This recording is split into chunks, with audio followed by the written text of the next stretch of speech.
কত সময় লাগে তোমার?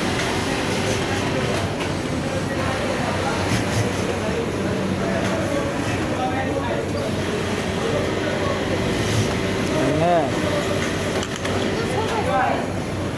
ছোটো পকেট ছোটো আর শেপ তো একই। শেপ তো আমার আলাদা না, এইটারও যে শেপ বড়োটারও একই শেপ।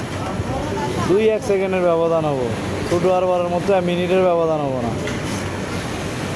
মানে টার্গেট দিয়ে দিয়েছে ঘন্টায় 150 পিস, বডি করতে তো ঘন্টায় খালি 50 পিস, তাও তো করো না। একটা সাইড করতে তোমার 13-14 সেকেন্ডও লাগে না। 20 সেকেন্ড 22 সেকেন্ডে তোমার এক পিয়ার কমপ্লিট হয়ে যায়। তাহলে আমার ঘন্টায় বডিতে এমনি 140-50 পিস হইতেছে। অথচ কী হয়, উল্টায় মধ্যে দিতেছি, সব করে দিতেছি, ঘন্টা শেষে যায় বডি হইতেছে তোমার 1 বান্ডিল 1.5 বান্ডিল।